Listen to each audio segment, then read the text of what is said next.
At first glance, it's just a boat. Plain aluminum sides, a simple hull, nothing that would stop you in a marina or earn a second look at a boat show. No sculpted fiberglass curves, no aggressive graphics, no tower of electronics stacked above the console. Just a clean, purposeful shape sitting low in the water, looking exactly like what it is. And yet, serious fishermen in Canada, Alaska, New Zealand, and across Northern Europe specifically seek these out. Some wait months. Some pay to ship them halfway around the world. Not because they're rare and not because they're fashionable. Because once you understand what Finnish aluminum boats actually are, almost nothing else makes the same kind of sense. Finland has 188,000 lakes. That's more lakes per square kilometer than almost any country on Earth. For Finns, water isn't a weekend destination. It's the landscape they grew up in, fished in, and built their lives around. When Finnish manufacturers started designing aluminum boats, they weren't filling a market gap or chasing an export opportunity. They were building something for themselves, for the rocky shallows outside their own cabins, the fast-moving weather over their own archipelagos, the ice-cold water they'd been reading since childhood. That difference matters more than it sounds. Most boats are designed to sell. Finnish aluminum boats were designed to work. And those two things, as it turns out, produce very different results. By the time you understand the material choices, the hull geometry, the layout logic, and the philosophy behind how these boats are built, one thing becomes obvious. The plain aluminum boat you almost walked past wasn't boring. It was just quietly, completely right. And in a world full of boats trying hard to impress, that's rarer than it sounds. Finland didn't invent the fishing boat. But it may have perfected it, and the reason why starts with geography and ends with a design culture that most manufacturers never develop because they never had to. Brands like Faster, Terhi, Linder, and Aquador didn't emerge from boardrooms looking for a product category. They emerged from a country where getting across the lake wasn't a leisure activity. It was how you got to the other side. Finnish builders faced specific, unforgiving demands. Hulls had to clear rocky shallows without damage. They had to stay stable in the sudden squalls that roll across open archipelago water with almost no warning. They had to be light enough to portage between lakes, tough enough to be dragged over a gravel shore, and simple enough that a fisherman could fix whatever went wrong without calling anyone. Those constraints produced something that purely commercial boat design rarely does. They produced honesty. Fiberglass boats can look extraordinary. They can be shaped into almost anything, finished to a mirror shine, and photographed beautifully for a brochure. What they also do over time is crack under impact, absorb water through microscopic surface breaks, blister from osmosis below the waterline, and fade in ways that are expensive to reverse. A fiberglass hull that's been beached hard, run through ice-edged water, or left outside through a Nordic winter will tell you about it eventually. Aluminum doesn't do any of that. It dents rather than shatters. It doesn't rot, delaminate, or absorb water. Leave it outside for a decade and it oxidizes to a dull, stable finish that actually protects itself. Finnish builders understood this not as a marketing angle, but as a practical reality. They built for a lifetime of use because that's what their own lakes demanded. Everything that followed came from that single, uncompromising starting point. The material is where it starts, and once you understand what Finnish builders actually use and why, the durability stops feeling like a claim and starts feeling like an inevitability. Marine-grade aluminum, specifically the 5000 and 6000 series alloys, is what goes into a properly built Finnish hull. These alloys resist saltwater corrosion, handle repeated stress without fatiguing quickly, and stay strong across a wide range of temperatures. That last point matters more than most people realize. At freezing temperatures, fiberglass becomes brittle and impact-prone. Aluminum does not. It stays tough when the water is cold and the air is colder, which in Finland and in Alaska and in northern Canada is simply called winter. Finnish manufacturers typically weld their hulls rather than rivet them. That's a meaningful choice. Riveted construction leaves fastener points where corrosion can begin and where flex stress concentrates over time. A welded hull is one continuous piece of metal. There are no joints to work loose, no fasteners to replace, and no weak points hiding along a seam. Hull thickness on a quality Finnish boat typically runs 2 to 3 millimeters. That's enough to drag the hull across a rocky beach, strike a submerged log at speed, and come back the following season without a repair bill. The hull shape itself carries the same logic. The dead rise angle, which is how sharply the hull cuts upward from the keel, is tuned specifically for the water these boats were designed to work in. Enough rise to cut through chop cleanly, flat enough to stay stable when you stand up to cast. It's a balance that takes real understanding to get right, and Finnish builders have been refining it for decades on the same lakes where the boats actually get used. That kind of feedback loop produces something you can't shortcut. Step inside one of these boats and the first thing you notice is that nothing feels accidental. Every surface, every fitting, every small decision about where something sits and how it works traces back to someone who actually fishes, asking a very simple question. What do I actually need here? Rod holders are recessed cleanly into the gunnel rather than bolted on as an afterthought. Underseat storage is sealed and dry, sized for tackle boxes and rain gear rather than optimized for a product photo. Live wells are positioned low and centered, keeping the weight where it helps stability rather than where it's easiest to install. The deck surface is non-slip, not because a sticker was applied, but because the material and texture were chosen with wet boots in mind from the beginning. Fuel tanks sit integrated into the hull, placed deliberately for trim balance, rather than tucked wherever space allowed. What's absent is just as telling as what's present. There are no decorative panels, no ambient lighting strips, no oversized console designed to look impressive at a boat show.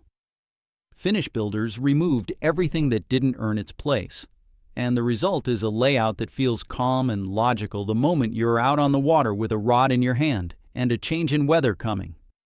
The beam is wide and low, which sounds like a small detail until you stand up to cast and realize the boat doesn't punish you for it.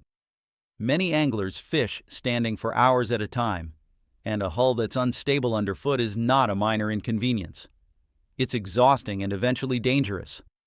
Finnish designers understood this because Finnish fishermen told them season after season, until it was simply built in. Nothing in a well-made Finnish aluminum boat is there to impress you. It's all there to disappear and let you fish. What surprises most people is where these boats actually perform. The assumption is that a modest aluminum hull built for Finnish lakes is a calm water tool, something that belongs in sheltered inlets and quiet mornings, not anywhere the conditions get serious. That assumption is wrong. Finnish hulls handle Baltic coastal conditions regularly, which means open water, unpredictable chop, and weather that changes faster than forecasts track. The same hull geometry that keeps a boat stable on a glassy lake at dawn handles short, steep waves without the pounding that flatter hulls deliver. The aluminum construction that resists cold weather brittleness becomes a specific advantage in the waters of northern Canada and Alaska, where fiberglass hulls used in near-freezing conditions carry a real and measurable risk that most buyers don't think about until they're already out there. These boats are also light enough to car top or trail behind a small vehicle, which quietly changes everything about where you can go. You're not planning trips around boat ramps and marinas. You're pulling off a forest road, sliding the hull off the roof, and fishing water that most people never reach, because getting there requires something manageable. When repairs are needed, aluminum is weldable by any competent fabricator anywhere in the world. There's no specialist knowledge required, no proprietary materials, no waiting for a certified technician. A local welder in rural Alaska or coastal New Zealand can fix what needs fixing and have the boat back in the water the same week. Finnish hulls are also designed around modest, correctly sized outboards, rather than oversized engines chasing top-end speed numbers. That keeps fuel consumption low, handling predictable, and the overall package honest. More power than a hull needs doesn't make it better.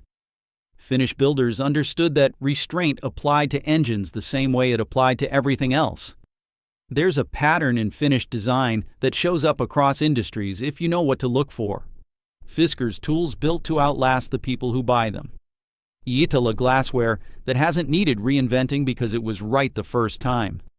Nokia's early engineering culture, before the market pressures set in, that valued durability and function above novelty. Finland is a small country with a long winter and a deep practical streak. And that combination produces a design culture that simply doesn't have much patience for things that don't work properly. The aluminum fishing boat fits that pattern exactly. These aren't products that get a new model year facelift to drive showroom traffic. They don't get discontinued when a color trend changes or a marketing team decides the brand needs refreshing. They get quietly refined over decades. Small improvements made because someone who actually uses the boat noticed something that could be better. That's a different relationship between maker and product than most industries manage. That's why people import them. Not because Finnish boats are fashionable, and not because ownership signals something about taste or status. Because once you've understood the material, the construction, the layout logic, and the performance envelope, the conclusion is difficult to argue with. This is a boat that was built properly from the beginning and has been made incrementally better ever since. The plain aluminum hull you almost walked past at the start of all this wasn't boring. It was just finished. Everything unnecessary had already been removed, and everything that remained was exactly where it needed to be. In a market full of boats competing for attention with graphics and gadgets and horsepower claims, a boat that simply works without apology is harder to find than it should be. Finland found that standard early, and they've been building to it ever since. There's a pattern in Finnish design that shows up across industries if you know what to look for. Fisker's tools built to outlast the people who buy them. Iittala glassware that hasn't needed reinventing because it was right the first time. Nokia's early engineering culture, before the market pressures set in, that value durability and function above novelty. Finland is a small country with a long winter and a deep practical streak, and that combination produces a design culture that simply doesn't have much patience for things that don't work properly. The aluminum fishing boat fits that pattern exactly. These aren't products that get a new model year facelift to drive showroom traffic. They don't get discontinued when a color trend changes, or a marketing team decides the brand needs refreshing. They get quietly refined over decades, small improvements made because someone who actually uses the boat noticed something that could be better. That's a different relationship between maker and product than most industries manage. That's why people import them. Not because Finnish boats are fashionable, and not because ownership signals something about taste or status. Because once you've understood the material, the construction, the layout logic, and the performance envelope, the conclusion is difficult to argue with. This is a boat that was built properly from the beginning, and has been made incrementally better ever since. The plain aluminum hull you almost walked past at the start of all this wasn't boring. It was just finished. Everything unnecessary had already been removed, and everything that remained was exactly where it needed to be. In a market full of boats competing for attention with graphics and gadgets and horsepower claims, a boat that simply works without apology is harder to find than it should be. Finland found that standard early, and they've been building to it ever since. There are no shortcuts in how these boats are made, and that shows in how long they last. Owners talk about passing them down, not trading them in. A 15-year-old Finnish aluminum hull, maintained with basic care, fishes identically to the day it left the factory. That kind of longevity isn't an accident. It's the direct result of every decision made during the build, from the alloy chosen to the weld quality to the hardware selected for the fittings. When a manufacturer builds something they expect to outlast a generation, every small choice carries weight. Finnish builders have always seemed to understand that. And the boats they produce are the proof. If you've been thinking about a boat that asks very little and delivers consistently for decades, this is where that search ends.